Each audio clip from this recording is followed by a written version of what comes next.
por causa de sus genocidios contra su propio pueblo, el uso de las armas químicas que él hizo contra los kurdos en la época de los 80s, y además porque las violaciones a los derechos humanos habían llegado a un clímax donde alguien tenía que actuar y desarmar a este individuo. Sin embargo, en esta mañana la primera pregunta es: ¿quién tiene la razón?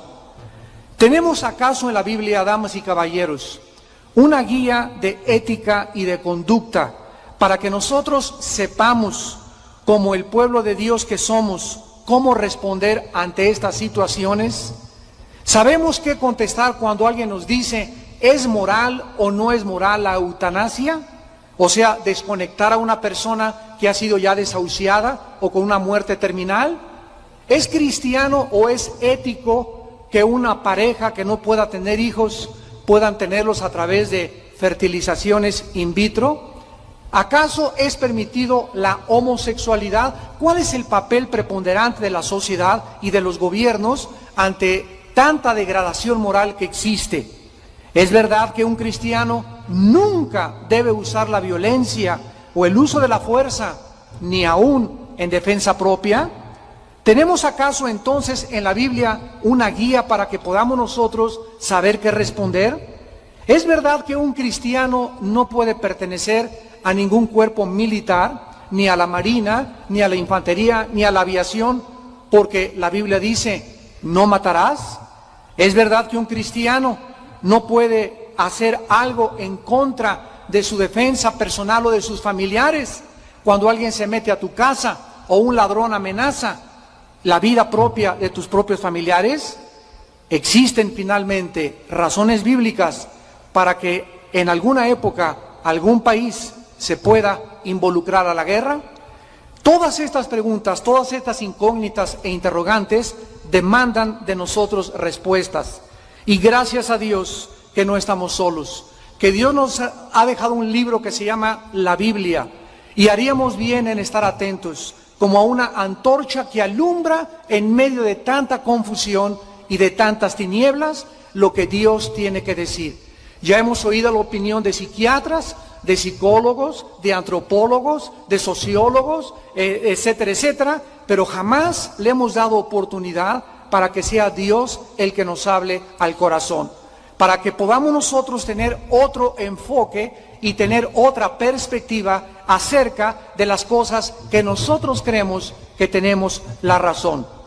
Vamos a comenzar en esta mañana contestando la primera pregunta: ¿qué cosa dice la Biblia acerca de la guerra?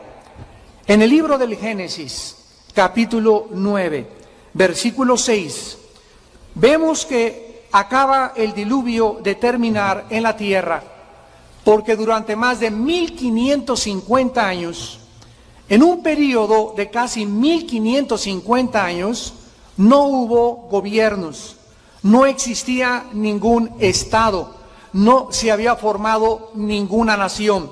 Desde nuestros primeros padres, Adán y Eva, hasta el diluvio universal, reinó la anarquía, reinó el caos.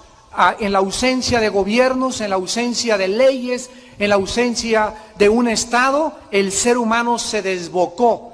Esto es un ejemplo muy claro sociológico acerca de cuando el ser humano no tiene alguien que lo detenga, cuando no se aplica el uso de la fuerza y muchas veces de la violencia, los malos prevalecen. En Génesis capítulo 9, después de que el diluvio termina, Dios le da una orden a Noé. De acuerdo a la Biblia, los tres hijos de Noé, Sem, Cam y Jafet, son los progenitores de todos los tipos que existen actualmente de seres humanos. Tenemos en primer lugar que Cam es el progenitor de todas las personas que comenzaron a vivir en la parte del África, porque el arca de Noé se situó en las montañas del Ararat después del diluvio universal, y por cierto, todas las tribus y todos los libros sagrados y todas las culturas hablan y mencionan de un diluvio universal. Así que cuando venimos a la Biblia, no estamos viendo mitos griegos, o no estamos viendo leyendas mexicanas, o cuentos o historias. Estamos abordando algo científico, arqueológico, antropológico, sociológico y de cualquier academia científica que existe. Entonces el arca se sitúa en las montañas del Ararat, y de ahí, de acuerdo a la Biblia, los camitas comienzan a poblar toda África. Todos los que venían de Jafet poblan todo lo que es Europa, y se le conoce como los anglosajones, y todos los semitas poblan totalmente el Medio Oriente, y de ahí el Asia, y de ahí pasan por el estrecho de Bering a lo que es actualmente las Américas. Entonces la Biblia es muy clara de que todos nosotros descendemos de los 3 hijos de Noé. Dios, por primera vez después del diluvio universal, establece el inicio o la institución del Estado, de la nación y de los gobiernos. Y la primera orden que Dios le da a Noé es la siguiente: Génesis 9:6. El que derramare sangre de hombre, por el hombre su sangre será derramada, porque a imagen de Dios es hecho el hombre. Dios le dice a Noé: mira, yo no voy a intervenir con juicios y juicios universales, porque la raza humana terminaría por extinguirse.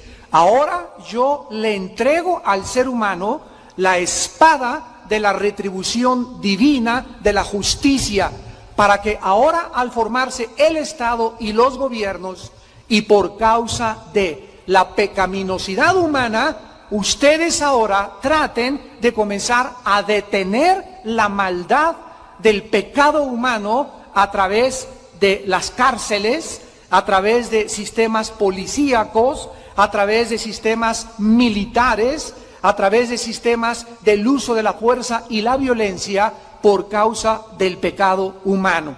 Entonces comenzaban las familias a agruparse, a conglomerarse, a formar sociedades, y era imprescindible tener que castigar a las personas que se metieran con tu esposa y la violaran, que cometieran adulterio y que se llevaran a otra persona que no era su esposa, a hombres adultos que violaran a los niños, a personas que se atrevían a quitarle la vida con premeditación, alevosía y ventaja a cualquier otro ser humano. Ante esta tendencia humana del pecado, Dios estableció la pena capital, el castigo, las cárceles y el uso de la fuerza y de la violencia. Comenzaría ahora, por primera vez en la historia, el sistema de los estados o de las naciones para poder gobernar al ser humano. Pasó el tiempo y Dios, de todas las naciones que comenzaron a poblar el globo terráqueo, escoge a una nación en particular llamada Israel. Dios no escogió a los judíos porque fueran superiores, porque fueran mejores, sino todo lo contrario. En el libro de Deuteronomio, capítulo 7, la Biblia nos dice muy claramente las razones por las cuales Él escoge a la nación de Israel. Le dice en el versículo 6, porque tú eres pueblo santo para Jehová tu Dios. Dios tu Dios te ha escogido para hacerle un pueblo especial, más que todos los pueblos que están sobre la tierra. No por ser vosotros más que todos los pueblos os ha querido Jehová y os ha escogido, pues vosotros erais el más insignificante de todos los pueblos, sino por cuanto Jehová os amó. Vemos pues que el propósito de Dios para las naciones era escoger a un pueblo. Si hubiera escogido a los italianos, los franceses hubieran dicho, ¿y por qué los italianos y nosotros no? Si hubiera escogido a los ingleses, hubieran dicho los rusos, ¿y por qué nosotros no? La cuestión es que Dios escoge en su soberanía, porque Dios es soberano, a este grupo de personas que continúa siendo la nación más insignificante y donde más conflictos internacionales hay, y donde, de acuerdo a la Biblia, surgirá la tercera guerra mundial ahí mismo en la tierra de Israel y de Irak, para que los judíos fueran un canal de bendición a todas las naciones. Dios llama a un hombre llamado Abraham y le dice: Abraham, quiero que tú seas bendito por mí. Te voy a bendecir para que tú seas el canal a través del cual venga mi Hijo Jesucristo, venga la semilla prometida. Y cuando nosotros, damas y caballeros, abordamos la historia humana, descubrimos un fenómeno que no ha sucedido con ninguna otra nación, con ninguna otra civilización en toda la historia humana, repito, la nación de Israel. Los asirios surgieron, los sumerios surgieron como el primer imperio junto con los asirios, después le siguieron los egipcios, los babilonios, los griegos con los medos persas, los romanos, y todas estas civilizaciones surgieron en las arenas del desierto y sucumbieron en la historia. Sin embargo, de todas las civilizaciones y de todos los pueblos más antiguos, el único que ha sobrevivido después de haber sido dispersado más de 2200 años fue la nación de Israel. Es increíble que el 14 de mayo de 1948, ante el asombro de todas las Naciones Unidas, que en aquel tiempo era la Liga de las Naciones, haya surgido Israel, y después de más de 2000 años, que habían sido dispersados, que les habían quitado la religión, la tierra, el derecho de vivir, sus derechos humanos, absolutamente, regresan y forman en un solo día una nación. Esto no ha existido jamás en la historia de la sociología, ni tampoco de la historia de las naciones. Pero ¿por qué Israel continúa siendo el foco de la atención mundial?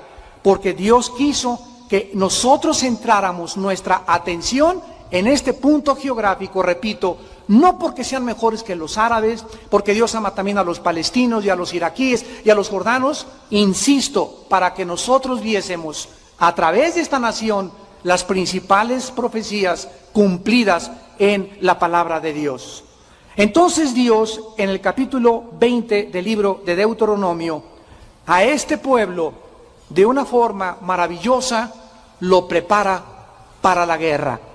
Al formar Dios una nación y poner sus ojos en este pueblo especial, que se convertiría en el precursor del Mesías, que se convertiría en el canal de Dios para la bendición, Dios le da una orden. Dice en Deuteronomio capítulo 20, cuando salgas a la guerra, contra tus enemigos, si viereis caballos y carros, y un pueblo más grande que tú, no tengas temor de ellos, porque Jehová tu Dios está contigo, el cual te sacó de tierra de Egipto. Y cuando os acerquéis para combatir, se pondrá en pie el sacerdote y hablará al pueblo y les dirá: oye Israel, vosotros os juntáis hoy en batalla contra vuestros enemigos.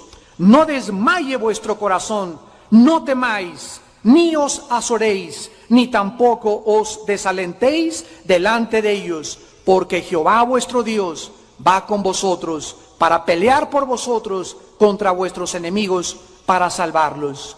Dios les enseña a su pueblo la necesidad de prepararse para la guerra, usando la fuerza y la violencia por causa de la pecaminosidad humana.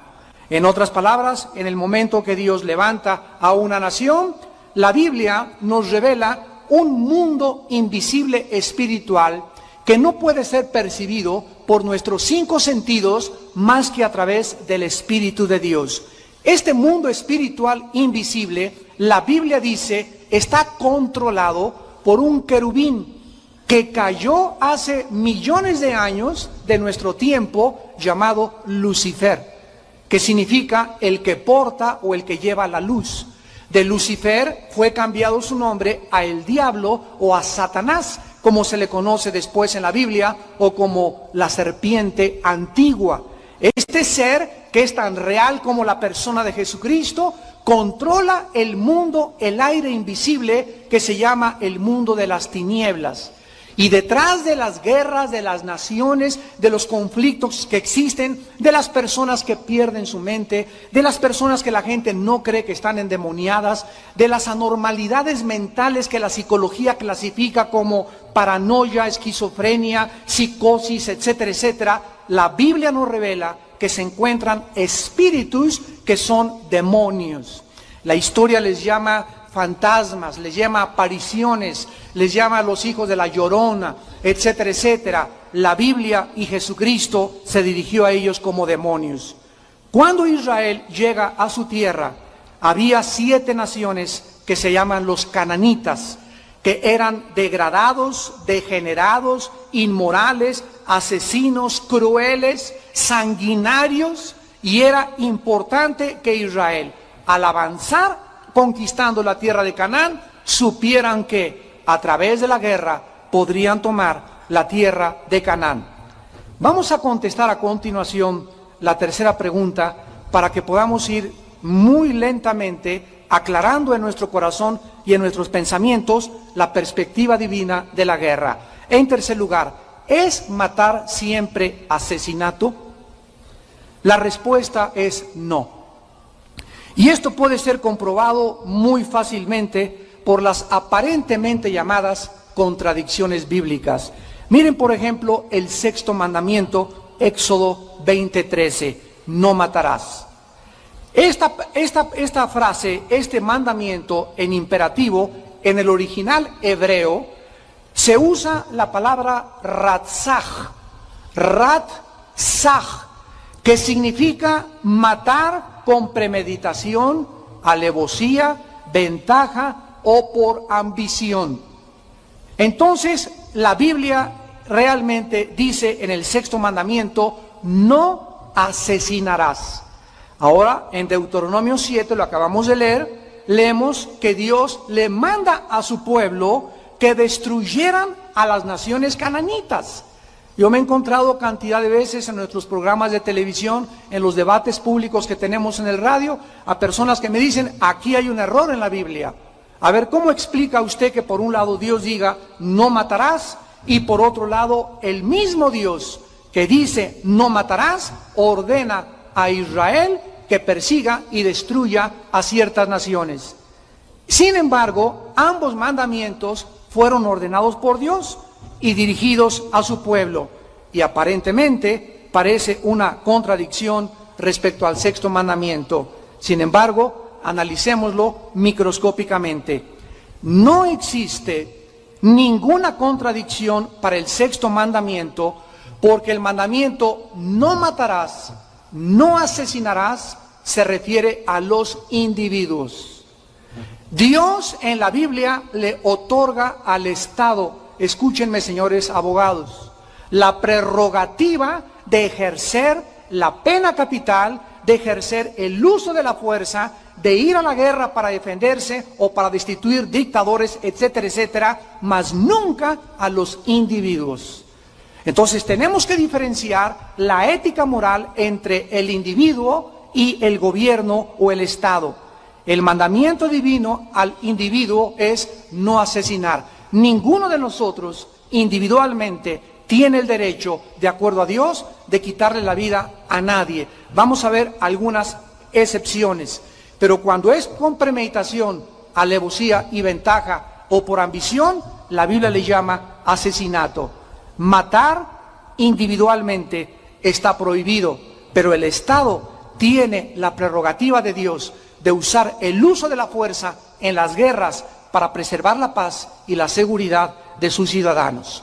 Veamos esto en el libro de los Números, capítulo 35, donde se demuestra que asesinar es matar, pero matar no es siempre asesinar, porque la palabra que se usa para matar cuando es sin intención, por un acto imprudente. Hagan de cuenta, una persona está con un hacha golpeando, sale la cabeza del hacha y le pega a una persona y la mata. Una persona va manejando y se me atraviesa alguien y lo mato con el coche. Esto no se llama asesinato, se llama matar en la Biblia. Y son dos cosas enteramente diferentes. En el libro de los Números, capítulo 35, en el versículo 10 al 12, Dios menciona las personas que mueren por algo que no fue intencionado, a las cuales no se les culpa de asesinato. Así que si creíamos que las leyes de la abogacía o de la jurisprudencia tenían su origen en el derecho romano, nos equivocamos. Antes, siglos antes, ya Dios en las leyes a Moisés había delineado perfectamente bien estas leyes que actualmente en muchos códigos penales continúan exponiéndose. Dice Números 35, versículo 10, habló Jehová a Moisés diciendo, habla a los hijos de Israel y diles, cuando hayáis pasado al otro lado del Jordán, a la tierra de Canaán, os señalaréis ciudades, ciudades de refugio, o sea, era un tipo de cárceles para tener a las personas que huyeran o que hirieran a alguien de muerte sin intención. Y os serán aquellas ciudades para refugiarse del vengador. Y no morirá el homicida hasta que entre en juicio delante de la congregación. En otras palabras, en aquellos tiempos alguien mataba a mi hermana.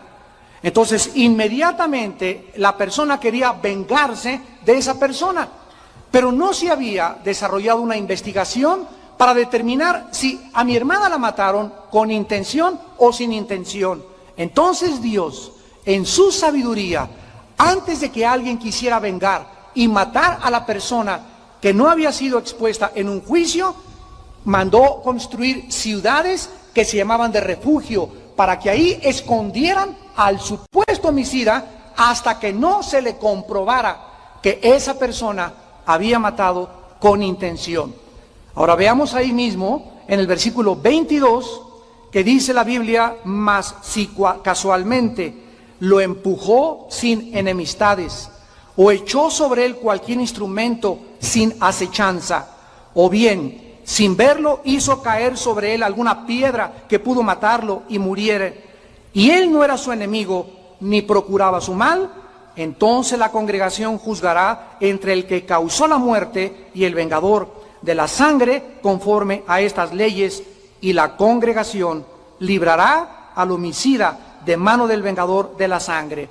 Vemos pues que también aquí se le perdonaba a la persona que iba pasando por un barranco y empujaba sin intención y se precipitaba y se murió una persona. Entonces la Biblia separa y clasifica muy claramente lo que es el asesinato y lo que es matar. Ahora Dios también en Éxodo 22, versículo del 2 al 3, le dice a Israel, cuando una persona era culpable, dice Éxodo 22, del 2 al 3, si un ladrón, escuchen damas y caballeros a la Biblia, hace más de 5,000 años estas cosas fueron escritas. Si algún ladrón fuere hallado forzando una casa y fuere herido y muriere, el que lo hirió no será culpado de su muerte. Pero si fuere de día, el autor de la muerte será reo del homicidio. El ladrón hará completa restitución, si no tuviere con qué, será vendido por su hurto. En otras palabras, la Biblia dice que si alguien entra a mi casa en la noche, y como no se puede ver muy bien, y yo tengo una pistola debajo del colchón, y veo que alguien se brinca al cuarto de mis hijas, y veo por ahí en alguna sombra, ¿verdad?, que le brille un cuchillo a cualquier cosa, tú tienes el derecho de dispararle. Si no tienes puntería y lo mataste, de acuerdo a las leyes de Dios, no eres culpable de asesinato. Mataste en defensa de tu familia y de tus propiedades. Pero si es de día, entonces ya, ¿verdad?, claramente tenemos que apuntarle a las piernas y no decirle, a este me lo he hecho y de una vez un balazo en la cabezota. Entonces vemos nosotros la sabiduría de Dios en lo que hace la diferencia entre matar y asesinar. La Biblia reconoce, en conclusión, el derecho de una persona de defender su persona, su propiedad, su familia o su país por medio del uso de la fuerza y de la violencia. Esto está absolutamente claro. ¿Defenderías tú a tu familia si fuera atacada? Si pasaras por un callejón y fueras cristiano y vieras a un hombre corpulento, grandote, violando a una niña de 5 años, ¿le dirías, Jesús te ama? ¿O le regalarías un folleto? No, ¿verdad? De ninguna manera. En ese momento, ¿cómo reaccionarías? Si tú no tienes estos principios de ética y no sabes claramente cómo funciona el juicio de Dios, pues nos quedaríamos, ¿verdad?, con culpa. Maté a alguien, no lo puedo matar, ¿qué hago? En este caso, ¿qué dice la Biblia? La Biblia es muy clara. Si yo tengo una pistola y veo a esa persona, claro que si es de día le disparo a las piernas o le doy un batazo, ¿verdad?, donde yo pueda, pero voy a salvar a la niña y voy a hacerle un daño físico a ese hombre por salvar la vida de una criatura.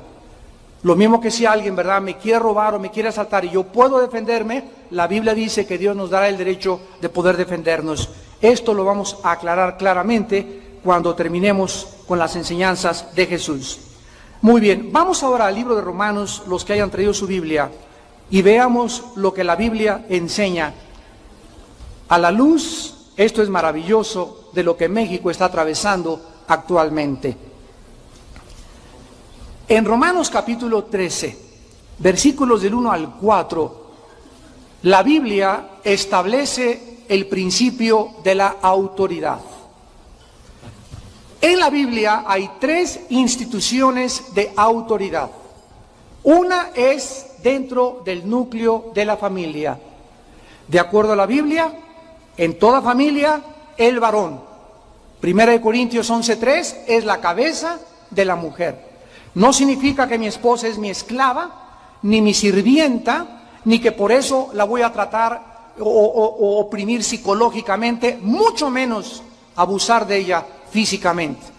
Un varón, ¿verdad?, no es macho. Un varón se porta varonilmente, viviendo sacrificialmente para la compañera que Dios nos ha dado como la madre de nuestros hijos. Entonces se ha malinterpretado esta autoridad y vamos a ver que así como en el hogar los varones han abusado de esta autoridad, lo mismo se ha abusado en el gobierno, y hay gobiernos autoritarios, totalitarios, fascistas, comunistas, nazistas, etcétera, etcétera, pero esto ya no es culpa de Dios. Es la libertad que tenemos para ejercer la autoridad de una forma medida o de una forma abusiva. Aquí en Romanos 13, la Biblia dice hace 2000 años, escrito por el apóstol San Pablo: sométase toda persona a las autoridades superiores, porque no hay autoridad sino de parte de Dios, y las que hay por Dios han sido establecidas.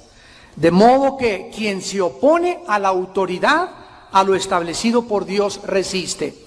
Y los que resisten acarrean condenación para sí mismos. Número 1, la Biblia establece que una de las causas más graves o síntoma de la pecaminosidad humana es la rebelión a las autoridades. Cuando los hijos se rebelan a los padres, cuando los alumnos se rebelan a los maestros, cuando los ciudadanos al presidente de la República le pierden el respeto, como está sucediendo en nuestro país. No importa quién sea el presidente, es el magistrado con la más alta investidura y merece todo el respeto de sus ciudadanos. Y no tenemos por qué hacer de un presidente que nos representa y que es el jefe del gobierno una caricatura de él. Mucho menos meternos con su esposa, meternos con su familia por una libertad de expresión de la cual se ha abusado últimamente en los últimos años en nuestro país. En gobiernos anteriores no podías decir eso porque hubieras amanecido en el río Tula. Pero ahora se puede decir lo que sea. Y vean ustedes, nos dan el pie, nos dan la mano y nos tomamos el pie. Así es el ser humano, abusivo siempre en lo que se le concede. Dios pues nos muestra que debemos respetar y honrar a las autoridades. Y si las autoridades de alguna forma están en contra de algo o proceden equivocadamente, hay una manera justa, hay una vía legal para poder externarles nuestra contradicción y nuestro sentir, pero nunca abusar de una persona que es la autoridad y menos burlarnos de ellos. Pero es el grado a que los seres humanos han llegado en los gobiernos internacionales. Dice el versículo 3, porque los magistrados no están para infundir el temor al que hace el bien, sino al malo. ¿Quieres no temer la autoridad? Hazlo buena y tendrás alabanza de ella, porque es servidor de Dios para tu bien, pero si haces lo malo, teme. Escucha y subráyalo en tu Biblia, porque no en vano lleva la espada. Damas y caballeros, Dios les entrega a las autoridades y a los gobiernos la principal función que tiene que tener un Estado o un gobierno. Un gobierno no fue puesto por Dios solamente para velar por la educación o el conocimiento, etcétera, etcétera. De acuerdo a la Biblia, la función principal de un gobierno es infundir el temor a los delincuentes y a los criminales. La función de un gobierno es tratar de demostrarle a las personas que no pueden hacer una manifestación por una vía que no es legal y abusar los derechos de las terceras personas, paralizar el tráfico, mandarnos 2 días por otra carretera para parar las carreteras federales, apedrear los comercios, y cuando el ciudadano se siente totalmente vulnerable, imposibilitados de poder defendernos, porque los únicos que nos pueden defender son aquellos que están dentro del gobierno. De acuerdo a la Biblia, el gobierno necesita usar la fuerza, necesita usar las macanas y duro, necesita usar los escudos y necesita usar gases lacrimógenos y necesita usar el ejército cuando se violenta la seguridad de los ciudadanos. Y cuando esto no sucede y se permiten en los gobiernos, donde ya hay un caos, una confusión, donde ya la gente hace lo que le da la gana, donde un grupo de personas toman un edificio como el de los maestros y amenazan y casi los matan, ahí en ese momento se les rodea con soldados o con un ejército de granaderos y se impide que esto vuelva a suceder como una lección. Pero la cuestión es que muchas veces los gobernantes comienzan a tener temor de gobernar y aplicar la fuerza porque pierden popularidad. Todo tiene una causa en la Biblia y en la palabra de Dios. Entonces la Biblia nos muestra, ¿verdad?, que los gobernantes, los soldados, la policía, los oficiales autorizados que representan a un gobierno, están autorizados por la investidura que tienen del mismo gobierno de usar la fuerza y la violencia para proteger los derechos de los ciudadanos, capturar a los criminales y juzgarlos por sus crímenes. Perdonar a los criminales en el nombre del amor es la negación del amor al prójimo. Negarle a los criminales castigo es la negación del amor al prójimo. Eso no es amor, es sentimentalismo. Es exactamente lo mismo que con un hijo. Dice la Biblia que el que tiene un hijo lo disciplina y lo ama. Pero así como tú amas a tu hijo, mi amorcito, ¿cómo estás?, etcétera, etcétera, cuando el hijo violenta la disciplina, se avienta abiertamente en rebelión contra el papá, insulta a la mamá, el papá se saca el cuero, la vara y pum, pum, pum, 3 en las partes sin alma. ¿Por qué? Porque si no se hace eso, de acuerdo a la Biblia, el que detiene el castigo a su hijo aborrece. Nos damos cuenta cómo Dios no quiere que involucremos los sentimientos con la fe. Porque aunque mis sentimientos me dicen, no quiero castigar a mi hijo, no lo quiero golpear, eso es lo que me dicen mis sentimientos como padre. Dios me dice, lo necesita.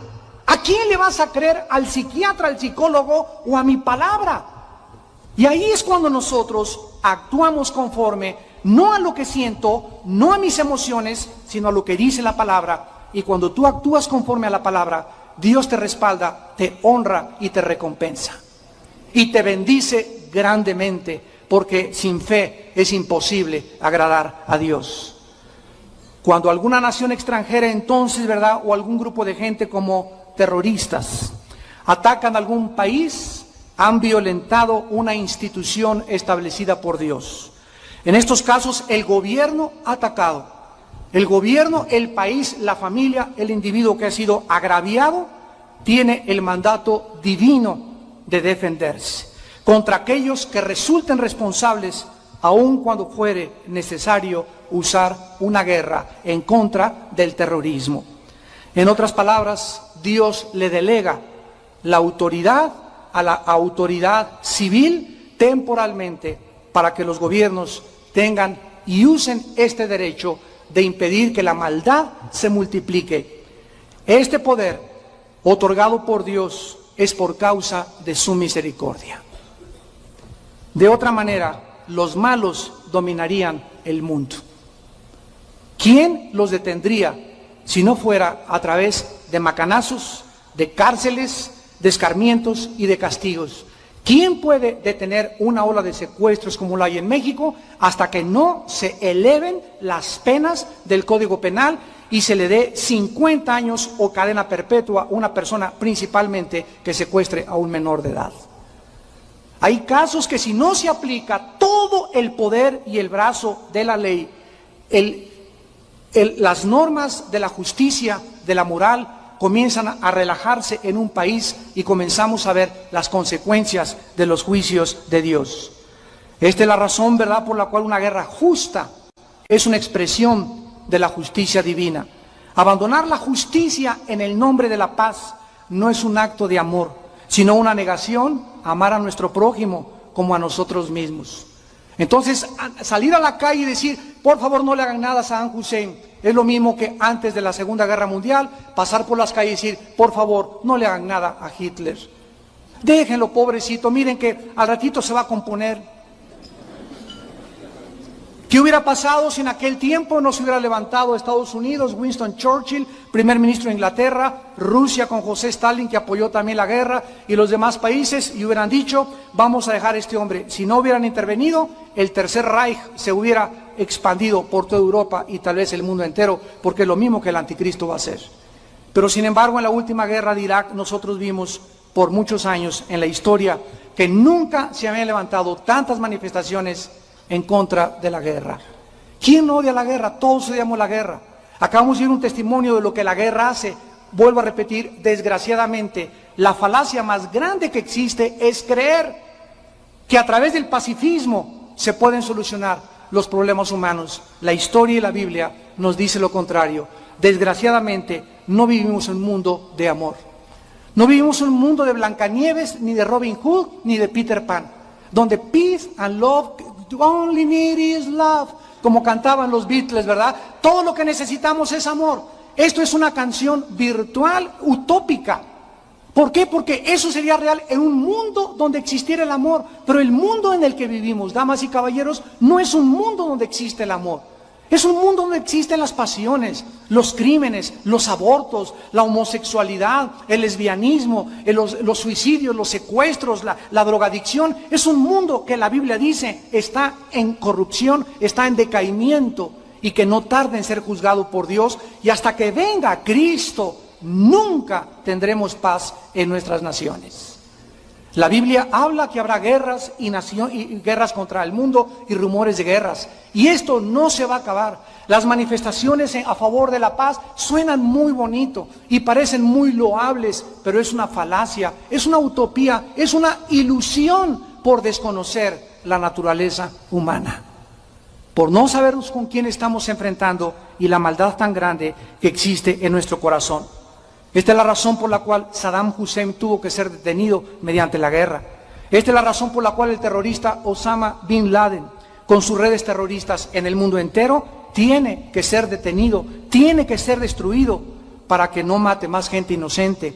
Esta es la razón por la cual existen cárceles, Almoloya, las Islas Marías, policías, soldados y fuerzas del orden para usar la fuerza en contra de los criminales, los secuestradores y los terroristas. Cuando nosotros comenzamos a entender el plan de Dios, comenzamos a entender su sabiduría. Hace muchos años un rey en Inglaterra llamado Enrique VIII perdonó una vez a un asesino y quiso ser más compasivo y más misericordioso que Dios. Y este criminal, cuando salió de la cárcel, volvió otra vez a asesinar a 2 personas más. Cuando le volvieron a solicitar a Enrique VIII, el rey, que volviera a perdonar a este criminal, entonces el rey Enrique VIII contestó, de ninguna manera. Este hombre mató al primer hombre, pero yo maté al segundo y al tercero por haberlo dejado libre. Ahora debe ser ejecutado. Desechemos pues entonces la idea de que un cristiano no puede ser policía, o de que un cristiano no puede ser militar, o de que un cristiano no puede ser juez que dicte sentencias, inclusive muchas veces de pena de muerte a criminales. Porque todas estas personas, al tener la necesidad de actuar conforme a la justicia por causa de su trabajo, y justificadamente no son considerados por las leyes de Dios como asesinos, sino como magistrados que representan al Señor. Vemos nosotros, para terminar, que el Dios de la Biblia nos dice que de la misma manera que Él manifiesta su amor, manifiesta sus juicios. ¿Cuántas personas no me encuentro yo por todas partes en los programas que tenemos, correos electrónicos que nos mandan? Señor Alducin, ¿verdad que al final Diosito va a perdonar a todos, y nadie se verá al infierno porque Dios es amor y misericordia? Le digo, mire señora, claro que Dios es amor y claro que Dios es misericordia, pero Dios es también justicia. Hemos conocido solamente, y se ha propagado y se ha enseñado, una parte del carácter de Dios. Dios es amor, Dios es miel, Dios es misericordia, pero Dios también juzgó a Sodoma y a Gomorra. Dios juzgó con el diluvio universal a toda una población en el mundo. Dios juzgó a Jerusalén, Dios ha juzgado a hombres, a mujeres, a gobiernos, porque Él tiene que ejecutar la justicia. Pero las más grandes noticias que nosotros podemos tener, ¿verdad?, es que Dios, en lugar de juzgarnos a nosotros, Dios envió a su Hijo Jesucristo a morir en una cruz. Y en esa cruz Jesucristo nos habla del inmenso amor de Dios y del odio que tiene el Dios de la Biblia por el pecado. Vamos a terminar con otra respuesta final. Bueno, alguien me puede decir, nos ha mostrado evidencias del Antiguo Testamento, de que Dios apoya las muertes en defensa propia, en prudencia, que hay guerras que son justificadas, pero ¿qué dice Jesucristo, el Hijo de Dios, respecto a esto? Porque si alguna persona pudiera argumentar que estos argumentos son solamente basados en el Antiguo Testamento, vamos a las enseñanzas del Señor Jesucristo en el Nuevo Testamento. ¿Qué enseñó Cristo acerca de las guerras y del uso de la fuerza? Veamos los dos lados de la moneda. En Lucas capítulo 22, versículo 35 y 36. Mi anhelo es que no salga ninguna persona de esta conferencia con dudas, sino que vean ustedes claramente en la Biblia todas las cosas pesadas en la balanza, pero los dos lados, repito, de la moneda.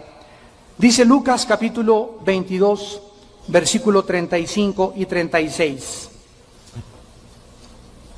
Y a ellos les dijo, cuando os envié sin bolsa, sin alforja y sin calzado, ¿os faltó algo? Y les dijo, pues ahora es Cristo el que está hablando, el que tiene bolsa, tómela, y también la alforja, y el que no tiene espada, venda su capa y compre una. En otras palabras, si no tenían bolsa ni dinero, entonces que vendieran su capa para poder comprar una espada. ¿Por qué Jesucristo, señores teólogos, les sugiere a sus discípulos, cuando anteriormente en Mateo 5, lo vamos a ver también, les dijo que cuando alguien les golpea una mejilla, volteen también la otra? ¿Cómo puede haber una congruencia en una aparente contradicción teológica entre dos mandamientos? Y cuando ustedes estudian la Biblia, señores y señoras, quiero darles un consejo.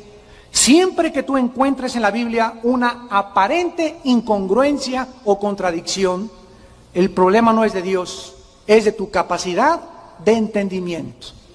Siempre el problema seremos nosotros, porque tenemos tantas nubes obscuras que han bloqueado nuestra razón y nuestro entendimiento, que nuestro juicio, nuestro discernimiento no es transparente ni claro a la luz del entendimiento y la sabiduría de Dios. Por eso necesitamos al Espíritu Santo, que es el que nos guía, el que nos despeja las incógnitas y nos muestra toda la verdad. Cristo está sugiriéndoles aquí a sus discípulos que compren una espada, y esto, ¿verdad?, es suficiente para destruir cualquier teoría de no resistencia o de pacifismo sostenida por algunas sectas como los cuáqueros.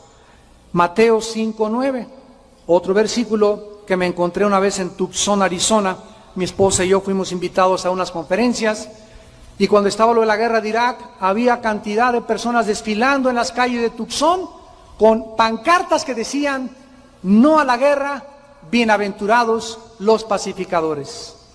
Fíjense ustedes, al desconocer el sentido o la interpretación espiritual de las palabras de Cristo, cómo la gente puede usar versículos sacados del contexto para hacer un pretexto. Cuando dice en Mateo 5:9, bienaventurados los pacificadores, alguien podría argumentar, repito, que este versículo es para defender el pacifismo. Sin embargo, Cristo comenzó el sermón de la montaña en Mateo 5:17, yo no he venido para abrogar la ley, he venido para cumplirla.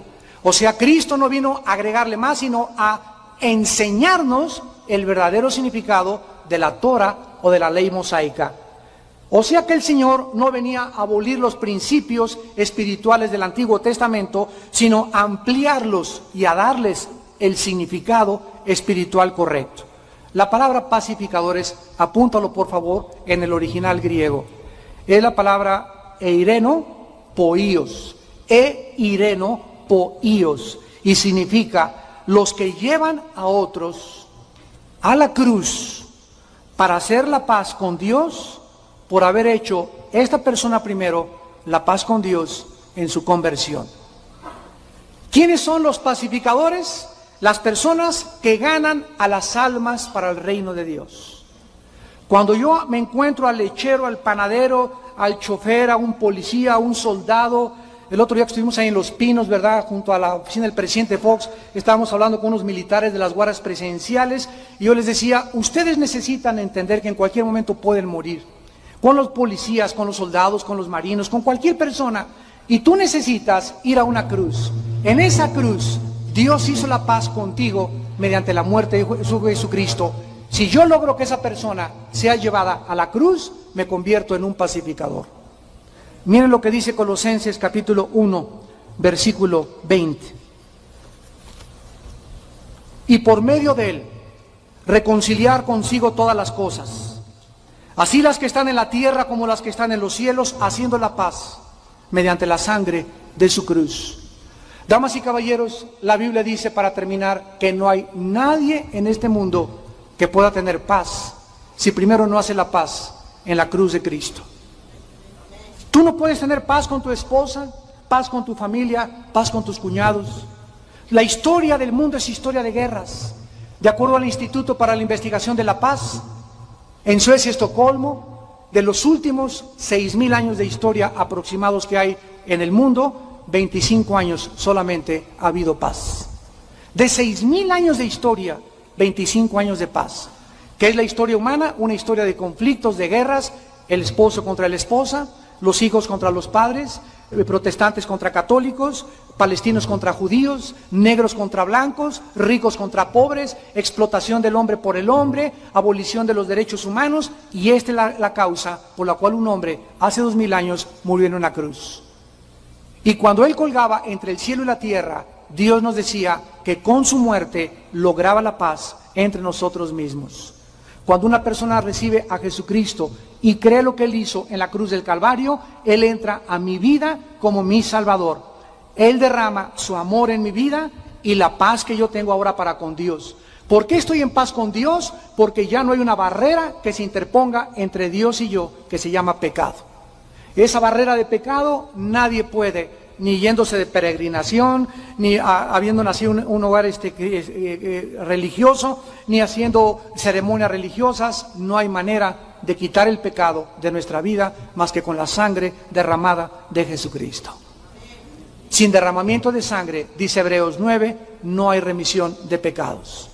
Dios nos ofrece a su Hijo Jesucristo en una cruz, mostrándonos que a través de Él hay una paz temporal que vamos a tener con su Padre. Y cuando haga yo la paz con Él, podré tener paz con mi prójimo. Mientras tanto, el creer que el pacifismo o que vamos a cantar y protestar por las guerras va a traer la paz es la ilusión más estúpida del ser humano. la más miserable y la más irracional y la más incongruente, lógica y filosóficamente, porque el ser humano es malo por naturaleza, de acuerdo al diagnóstico de la Biblia. Y el ser humano necesita ser sanado de esa maldad que le lleva a querer más y a guerrear y conquistar y expandernos y dominar y controlar a los seres humanos. Viene de las pasiones que combaten dentro de nosotros. Si no hay una guerra de México, gracias a Dios que nunca la hemos tenido desde la Revolución Mexicana, tal vez en esta mañana tú tienes guerra en tu vida contra tu matrimonio. Estás en guerra contra tu esposo. Estás en guerra contra tus padres, estás en guerra contra tus hijos, protestas, paz, paz, paz, que no haya guerra en el Medio Oriente, pero en tu casa, tu propia vida, es un conflicto diario donde te autodestruyes. Por eso fumas, por eso tomas, por eso te emborrachas, por eso no eres capaz de serle fiel a tu esposa, por eso cometes adulterio, por eso robas, por eso dices, el que no tranza no avanza. Por eso se vive como se vive, porque nadie lo va a poder cambiar más que la vida de Jesucristo en una cruz. Y hasta que tú no vengas en esta mañana y hagas la paz con Él, mediante la sangre derramada, no habrá paz en tu corazón, en tu familia, ni en nuestro país. Les pido por unos instantes que inclinen su cabeza.